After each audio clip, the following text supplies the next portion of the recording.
This meeting of the Eau Claire City Council will come to order. Please stand for the Pledge of Allegiance.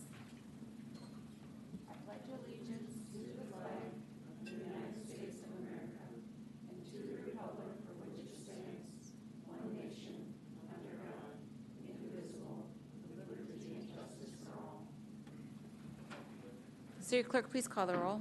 Councilmember Anderson, Here. Berge, Here. Brewster, Here. Belton, Here. Johnson, Jones, Imboga, Here. Miller, Schoen, Here. Serrano, Here. Worthman. Here. Okay, thank you, and welcome everyone to the Monday, February 24th meeting of the Eau Claire City Council. Just a couple announcements before we get started.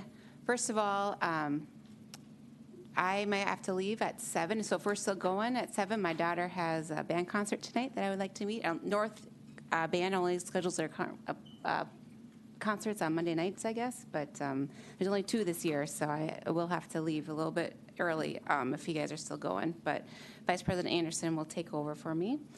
The other thing is city staff, if people are having trouble seeing the PowerPoints, if you're listening at home, if you go to our calendar, our city calendar, there's a link you can click on, and then you can see the PowerPoints when you're at home too. So, all right. And then just for how tonight's meeting will work, if people are new to our Monday night meetings, so staff will present on the item. Tonight we have a lot of street utility and sidewalk improvements. And then council will have an opportunity to ask questions of staff. And then we will open it up for the public comment period, the public hearing. And if you are here to speak on it, if you want to sign up in the back, I will go by the sign-up sheet, prioritize those people. Then I will open up to council chambers to see if anyone else would like to speak on the street projects. So you'll have 4 minutes to speak, and the lights up there will tell you how much time you have left. And I will ask you to wrap up when it turns red, just to make sure we have time for everyone else to speak. Yeah, and I just do, at the end, we'll have our public comment period, which has a little different rules, but just the same goes for all public comments, that this time is not for personal complaints of city personnel, elected officials, or any person affiliated with the city. So that's true for any public comment. So, all right, with that, first up tonight, we have our public hearing on proposed street utility and sidewalk improvements to the following streets: Charles Street, Maxon Street to Platt Street, South Dewey Street, Emery Street to Lake Street, Eddy Lane, Wellington Drive East to Venus Avenue, Emery Street, South Farwell Street to South Dewey Street, Mars Avenue, Eddy Lane, and to Virginia Lane, Maxon Street, Charles Street to Whipple Street, East Polk Avenue, Nimitz Street to East Lexington Boulevard, West Tyler Avenue, Ellis Street to South Lexington Boulevard, and then Whipple Street, Maxon Street to Platt Street. And Director Ness is here to speak on all these projects, so welcome. Good evening. Similar to the other projects, we have probably some new faces in the audience tonight, so I wanted to keep this slide in our slide deck related to our street improvement projects. And this really shows the pavement rating index that we use. It's one measure that we use to determine what streets are going to be reconstructed or improved with the CIP projects. Tracking over time, we've kept about a 93% of our length of streets in good and excellent condition. So that's really relationship of our maintenance projects and our capital improvement projects that we're able to complete each year to maintain those good surface level ratings. Tonight we're going to focus on 9 streets, and they are throughout different neighborhoods in the cities. Most of them are local streets with the exception of Eddy Lane, which is a collector street. The local streets will be closed to through traffic during construction, and no detours are anticipated with the local streets. We have 3 streets in the Upper West Side neighborhood, 2 streets in the downtown, 2 in the airport neighborhood, and 2 in the Putnam Heights neighborhood. The scope of the reconstruction projects, the detailed scope is provided in the engineer's report, which was sent out to the adjacent property owners of the projects, and is also included in the council packet for tonight's meeting. The general questions that we received related to these projects were just that, maybe more property specific to an individual property, asking about assessments, maybe what's going to happen with the project, what are the proposed improvements, what's the timeline related to the project, and really more general construction questions or site-specific questions related to assessments. So I won't have much more detail related to questions from citizens on each specific project as we move forward. And with that, because I spent the time to do the work session ahead of time and really went into the details of each of the projects with our work session that was virtual, I'll present the project, present kind of the main points of the reconstruction that we're addressing with the project, and then at the end of all the projects can take any questions that council may have. The first street is Charles Street between Maxon Street and Platt Street. It's in the Upper West Side neighborhood, and it is located north of the Montessori School. To the west, we recently built a multi-use trail that is not shown in the aerial picture, but is located west of Charles Street. And as we get into this project, we'll talk about that a little more. So north on the screen is to the left. Charles Street runs north-south. Platt Street is at the northern end and Maxon Street at the southern end. There's an existing sidewalk on the east side that is at back of curb. On the west side, there's no sidewalk, and that is due to the vicinity of the multi-use trail being on the west side of Charles Street. On the south end of Charles Street, there is a sidewalk connection shown on the north side of Maxon. As we get to the Maxon Street drawing, that's shown differently, and this slide, my fill drawings were not updated yet, but on the Maxon Street, you'll see that the crossing is drawn on Maxon Street with a standard crosswalk, and then there's a changed driveway approach to the Montessori School and a crossing at that southern end.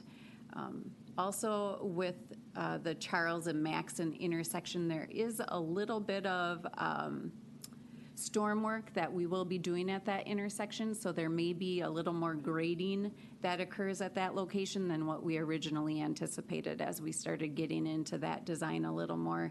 We realized there was some drainage issues through there, so that we may have some inlet adjustments that need to occur at that location. So the existing right-of-way through here is 33 feet, which is narrower than what most right-of-way is. Typically, we have 66 feet of right-of-way. And this project includes spot repair of curb and gutter, sidewalk, and the driveway approaches. With that being spot repair of the curb and gutter, we're maintaining the existing 18-foot asphalt surface for this street.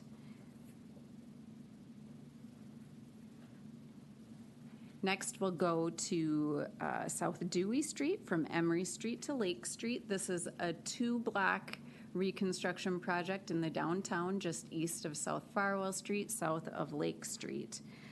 There will be new utilities, new curb and gutter, and an asphalt surface. Sidewalk repair, there may be some retaining walls.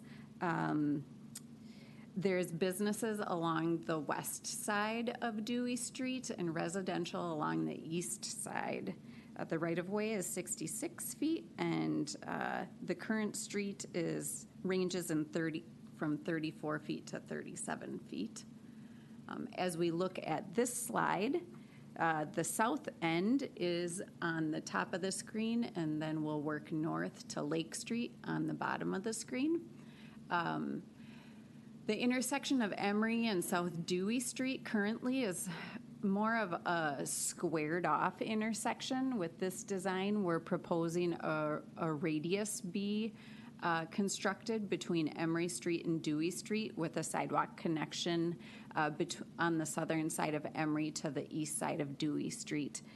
That was a request from the Bicycle and Pedestrian Committee, and also should help with access and future design to the trail connection that is being looked at through our parks plan right now. On that end of the project as well, there is some unconventional curbing, I would say, a very tall curb. We are proposing to reinstall a 6-inch curb and gutter through the southern, or well, the whole project. So on the southern end of Dewey Street, on the east side with the residential, there will be some grade changes that will adjust driveway approaches to homes and the sidewalk through that area. And as I had mentioned, there may be a need for some retaining wall for that sidewalk then in that area with the grade changes. We will work with the businesses along the project. There's some loading docks and some wide business access for driveway approaches to see if we can look at narrowing them, moving them away from the intersections, and addressing sidewalk concerns that they may have, similar to the residents as well. For street width from between Emery and Seaver Street, that's being proposed to be replaced back at the same width of 34 feet. And then north of Seaver Street, we have proposed 36 feet. In the downtown parking study, it had mentioned looking at downtown streets for additional parking. In this area, with having the residential on the east side, we're really maintaining a similar cross-section to what we have existing and not looking at doing additional parking. There is quite a bit of parking along this area related to the businesses and the residential.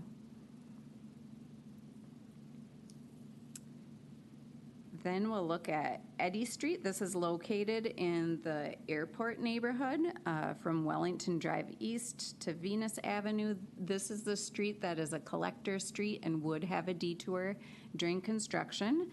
That is proposed to use Star Avenue, Piedmont Road, and Milton Road. It's a 7-block project. It's the longest one that we'll look at tonight. And it's really matching into the existing cross-section on the east and west end of the project. It is proposed to be replaced at 36 feet. It includes all utilities, curb and gutter, sidewalk repair, asphaltic surface, and because it's a collector, it will have pavement marking as well. There are bike lanes proposed. There's standard crosswalks on the side streets because this is a safe route to school. And if we go to the next slide, at the intersection of Uranus and at Jupiter, you can see there's some extra concrete pads at those intersections. That's representative of bus stops at those locations. So there will be bus pads poured at the bus stop locations throughout the project. Transit Route 3 North High and 3-4 North High Locust Lane use this. So we will be working with transit during the project to maintain those route operations. And I think that's all I had to talk about on transit. Looking at the Mars intersection, the west side is proposed to be a higher visibility crosswalk. This is an identified safe route to school, and that's one of the reasons we would use that black style crosswalk at that location. Similar to Venus Avenue, which was constructed in a previous project, and we will end our project just to the west of Venus.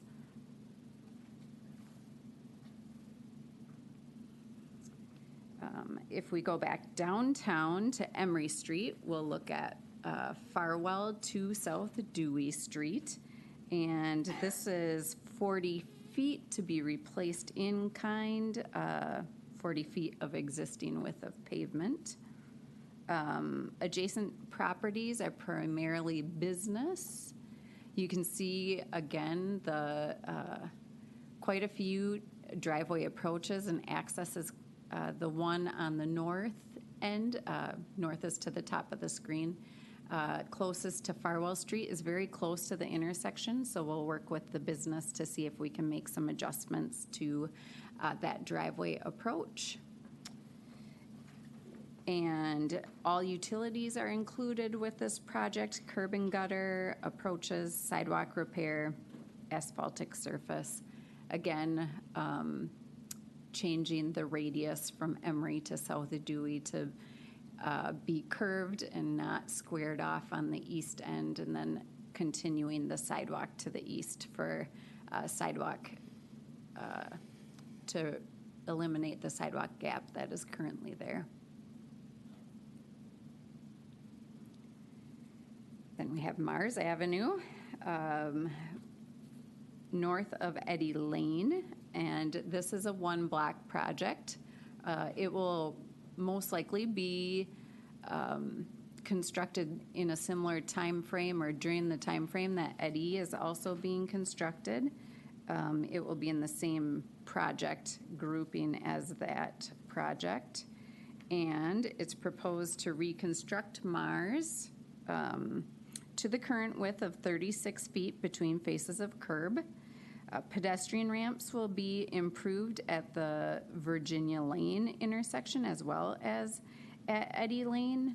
The Eddy Lane curb ramps are part of the Eddy Lane project. It's a local street. There won't be pavement marking on Mars Avenue. It doesn't include concrete curb and gutter, driveway approaches, sidewalk repair. There is sanitary and water utilities, and then minor stormwater adjustments with this project.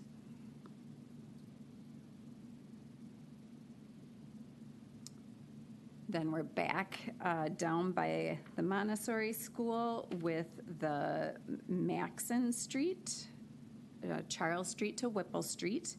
And it's proposing to replace the Maxon Street to a similar width of 34 feet between faces of curb. You can see that updated drawing here with the curb ramp from Charles Street on the east side coming across with a standard crosswalk to pedestrian ramp on the south side of Maxon Street at the west end of the project, north being up on the screen. Whipple Street on the east side, there's a block crosswalk. That's a requested crosswalk to the playground that is on the south side. And again, with this project, there will be some inlet storm work at that intersection of Maxon and Charles Street, and it includes spot repair of the curb and gutter. That's why we're maintaining the existing width of the street, spot repair of sidewalk, driveway approaches, and then we'll have a new surface as well. East Polk Avenue from Nimitz to East Lexington is located in the Putnam Heights neighborhood. East Polk has an existing width of 30 feet between faces of curb and is proposed to go back to at the same width. A sanitary sewer and water main will be replaced with this project, and minor adjustments to the stormwater inlets are anticipated with this. This project is probably the project that has the largest change out of all the projects that we're presenting, as we're not proposing to bring back the intersection of East Polk Avenue and East Lexington Boulevard. We're recommending removing that segment of street between May Street and East Lexington Boulevard, and matching into May Street with Polk Street being a T intersection. The May Street is proposed to be 40 feet in width. That's its current width, and it matches the cross street to, I'll say, the north of East Lexington Boulevard. And then as it gets into the neighborhood to the south, it matches into the existing 30-foot cross-section. This project would include curb and gutter, driveway approaches, sidewalk repair, and the pavement surface, which would be bituminous. As for transit routes, in the engineer's report, we didn't note any. At that time, we weren't anticipating the closure or the elimination of the segment of East Polk between May and East Lexington. With that closure, we do have to get into East Lexington Boulevard with our utilities to do that connection. So that would impact the transit route number 6, and that's Putnam Heights to Mall route. And so then we'll work with our transit division during construction and the timeline that we would have to be making those utility connections at that location.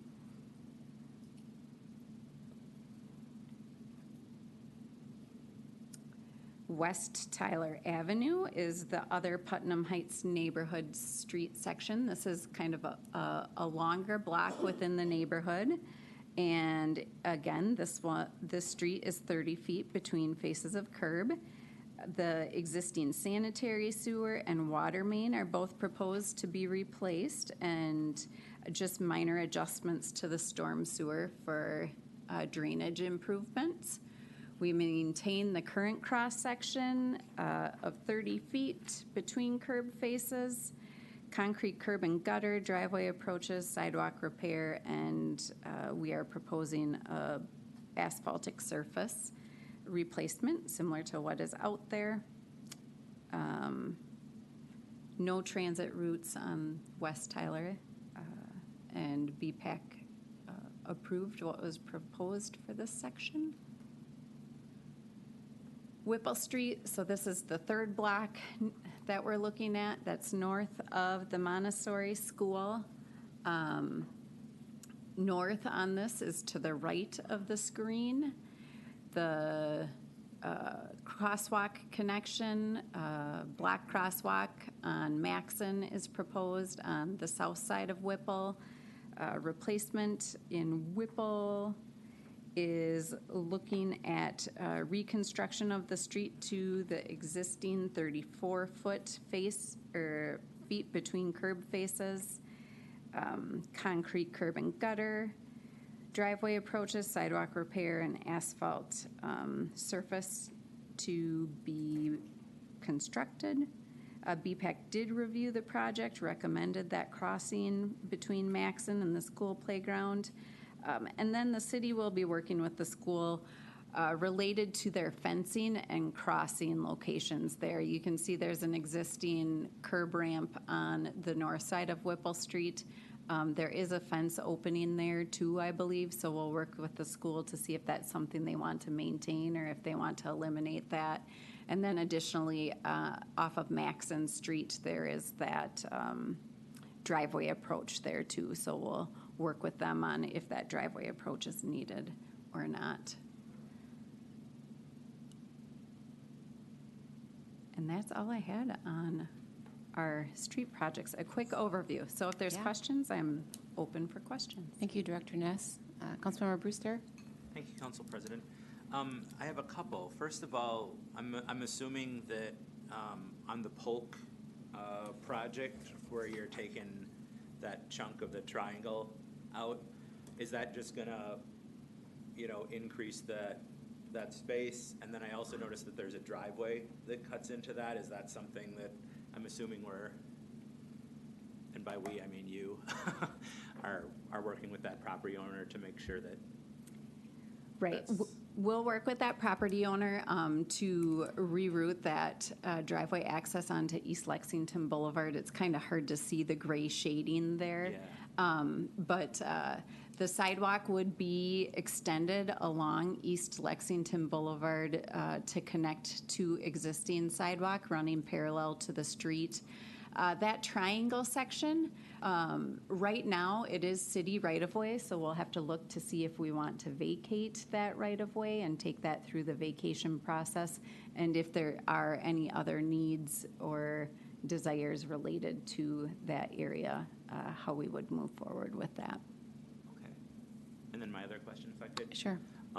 So, I was, the Charles Street, Maxon Street, Whipple Street, that's almost in, with the exception of just the top, like totally surrounding that one block. Is that, are during construction, are there gonna be ways for people to get to their house other than walking like around the entire block? Right. I would assume there would be, but. We'll just have to making work sure. with the contractor on timing related to that. That's something we can definitely write into the contract as we bid that out to the contractors.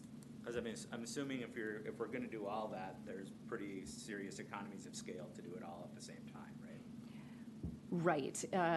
If they can stay in one area and mobilize once, it makes it Yeah. much more efficient and cost-effective. Okay, thank you.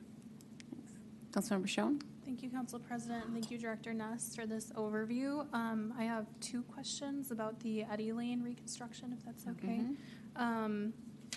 So one, this is a stretch of road that I hear often from my constituents on the north side about just unsafe pedestrian experiences, I guess. And so I know in the packet and in your presentation, you touched on some of the different pedestrian enhancements, but I'm just wondering if you could expand on that for my benefit and for other North Siders that might be in council chambers or listening in tonight, just to hear a little bit about that, especially with its proximity to Sam Davy and North High.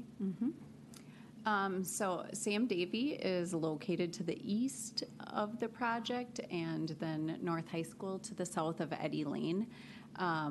The high visibility black crosswalk on the west side of Mars, that's being placed because that is a designated safe routes to school. We are working with our bicycle and pedestrian advisory committee on developing a crosswalk policy for crosswalk treatments on our streets within the city. So as we move forward, we're looking to that policy to help us identify different types of treatments that will be placed at different locations based on the amount of traffic, both the vehicular, pedestrian, bicycle traffic at that location, the number of conflicts, the type of roadway it is, the type of lighting, things along those lines. There is a good example that we have that we're looking to see if we can use that as a base and move that forward, and how that would work with our budgeting process and our street improvement projects moving forward as well. So I'd anticipate that although at right now we don't have other crosswalks painted like at the bus stop locations out here, as we develop that policy, it will give us better guidance on where to have those marked crosswalks, or maybe even higher treatment or enhancements for crossing north-south on Eddy Lane, such as including RRFB or additional signage, warning type of signs, or different treatments at those locations. Thank you. And then can I have one follow-up question? I think I know the answer to this question, but I know it's one that I'll get asked by the neighborhood and other constituents. Do you have any estimate for the timing of when this project might happen on Eddy? So with this being near the school, we would ask the contractor to not start the project until after school is out. And then it will be, this is a longer project, so it will take, I'd say, at least a couple months to get through. And we'll work with the residents along the project, similar to all of our street or reconstruction projects. Through our CIP program, we hand out door hanger notices prior to the project starting, and that gives residents information related to garbage services and parking during the project, and maybe timeframes that with utility replacement, the inspectors will work with the homeowners on the access to their homes. There may be limited access on certain days where they're addressing utilities in front of the properties. So we try to work with the property owners on that. If there's tree concerns or mailboxes, if they have mailboxes in this area, a lot of people will ask about how they're supposed to get their mail. So that information will be provided prior to the project in the construction notice, and a better timeline will be provided in that as well. That's something that we work with the contractor after the bid is awarded to the contractor. Thank you. Great, thanks. Councilmember Worthman? Thank you, Council President. On Eddy Lane, I was noticing, I believe, is there parking along Eddy Lane currently? Because when I was looking on Google Maps, I saw a number of people parked on the side. Is that correct, and will that continue? With the bike lanes, parking is not allowed in a bike lane by so- our ordinance, so there would not be parking So the allowed. people that are parking there now, that's not by law, they're not supposed to be parking there. Are there stop signs along the stretch of Eddy Lane at any point, or is it basically a straight shot? Most of the stop signs are on the side streets, so it's a through lane as a collector roadway. Okay.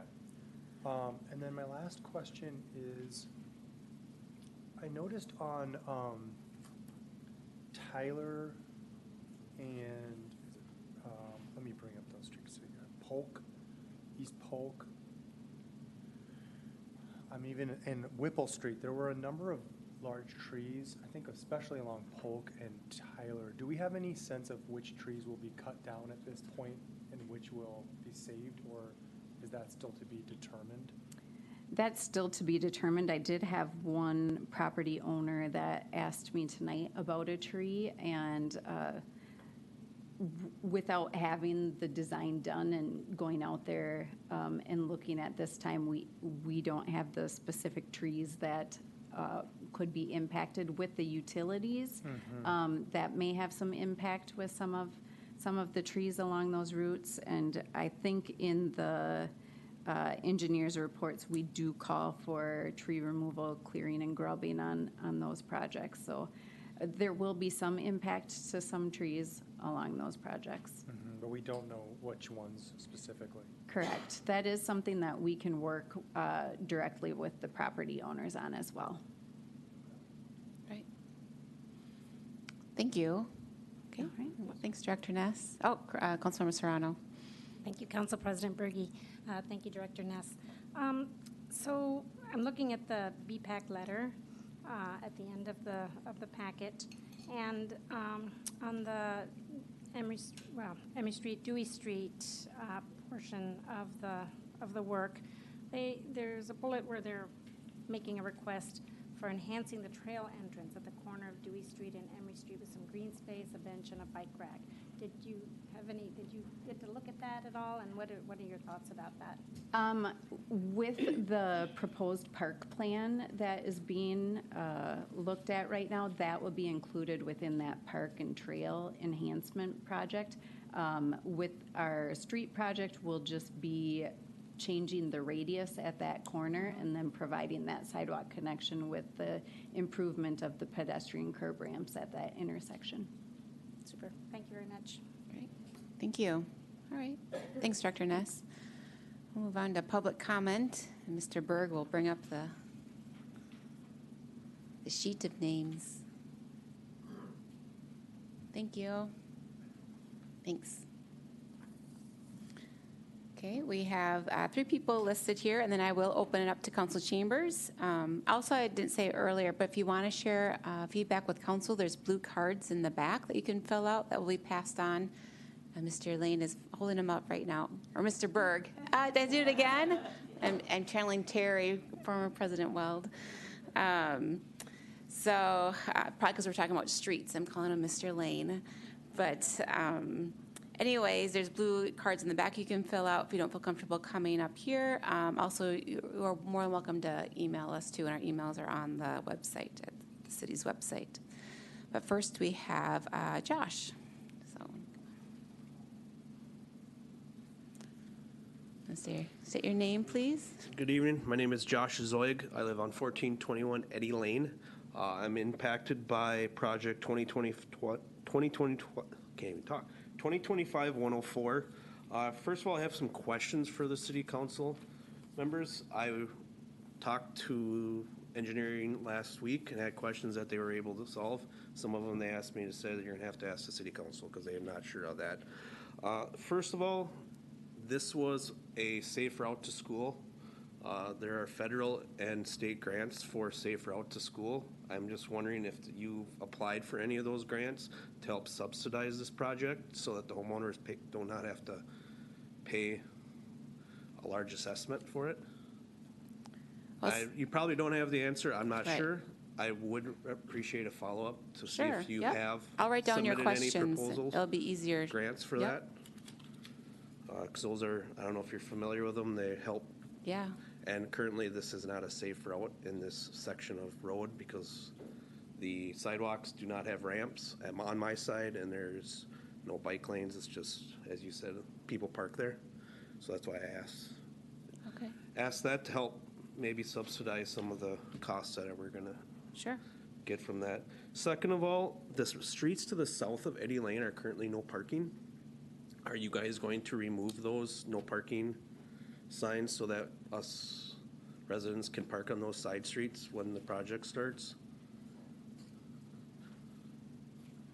So currently I live on the corner of Uranus and it's no parking during the Okay. day, so that's what. Well, okay. And then also, one other of my notes here. So, I received this estimate on the special assessment. It was over $12,000 for my property. That is a large amount of money that I do not have, nor would the bank will ever give me that money right now as a loan. I know by law you guys can do it. I can't stop you. There's statutes for it. I know it's gonna happen. The question I do have is you charge a 6% interest rate for 10 years on my taxes. At the end of that, I had an amortization schedule made by the special assessment, and it will cost me over $15,430 for this project. That is a financial burden on me just because I don't have $15,000 lying around over the last 10 years. Is there a way that, and I asked about the 6%, and they said this is how it's been all the time since they can remember.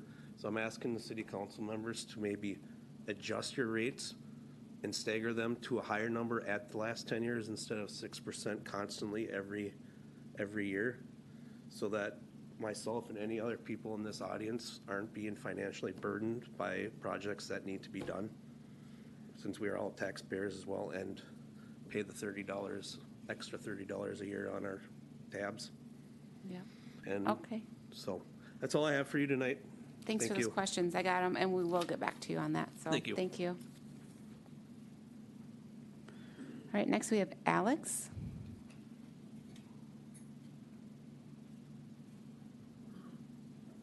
Hi, welcome. Hello. My name is Alexander Oppen. I live at 1827 Eddie Lane. I'm also being affected by the same project as the previous gentleman. Some of my questions are just along with this is transparency over where the costs. One was also with the Safe Route grants. Also just looking at like the assessment, things like grass, I'm assessed at $2,100 in sod. So it seems like to be the most expensive option to replace grass. So is the city willing to work with the residents to try and make the costs more economical for us?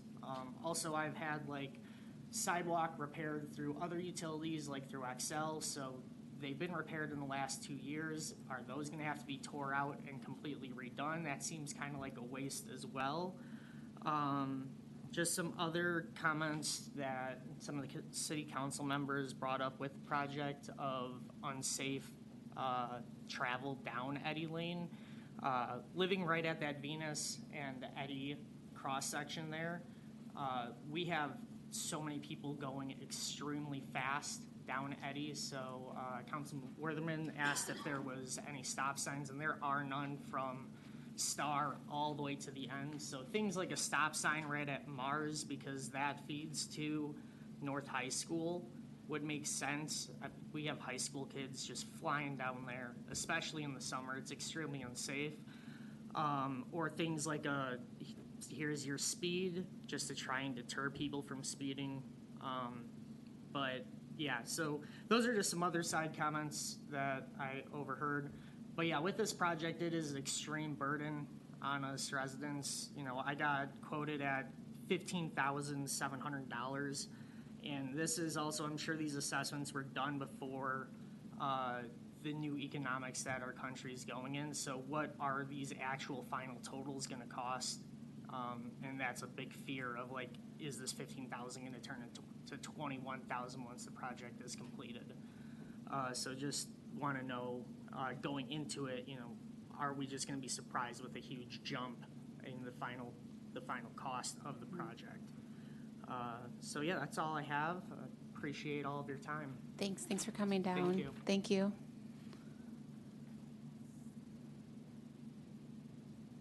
I think Sherman, is that? Yes, okay, welcome. Hi. Sherman L. Wishes, Ward Hackbarth. 605 North Barstow Street here in Eau Claire. It's my first time at a city council meeting in this city, even though I've been a resident and taxpayer since September of 2021. I got to applaud planning and educational presentation tonight. Thanks. I guess I didn't plan on having a comment, but I have one as a question. How does the city address immediate public safety concerns? So is this related to the street projects? Or is this a It's related to street and Okay. sidewalk projects. Okay, great, just checking. Okay. Correct. The Okay. 600 block of Hobart Street. I'm in the North Riverfronts Association. Okay. Anyhow, I'd like to make a public service announcement, which is do not walk on the odd side of Hobart Street between Oak and Elm after the meeting tonight, anyone, or until the city makes it safe. Okay. Just check it out. That's it. Okay. Thank you very much for your time. Thank you. Thanks. Yep. It's gonna be on Hobart between Oak and Elm. Particularly the odd side of the street. I believe there was a main that broke in the middle of the street itself, like a week ago in the cold. So it's not about these projects. I know it's important. Okay. Yep. Thank you. Thanks Thank for you. coming down. Yep. Okay. All right. Is there anyone else that would like to speak on these street projects tonight? So, and then this is kind of your time to talk about it. I will open up to public comment, but then that's for things besides the street projects. So this is your time to speak before City Council on the 12 that we just heard Director Ness, or 1, 2, 3, 4, 5, 6, 7, 8, 9 projects. Okay. All right, well then we'll close the public hearing on the street and utility and sidewalk improvements and move to the public comment period. So this time is for residents of the city to speak on citywide issues or citywide application. This time you have 3 minutes to speak. You can only speak one time, same light system. And then please do not comment on any previous agenda items. This time is not for personal complaints of city personnel, elected officials, or any person affiliated with the city. And then council members cannot ask questions or comment during this time. So now no one is signed up on my sheet, but does anyone like to speak during this? So anyone like to speak on the public comment period? People are leaving. Okay. All right, one more time. No one would like to speak. Okay, all right. Well then, that's it for our meeting tonight. Yeah, that's quick. So this meeting is adjourned. Thanks everyone for coming.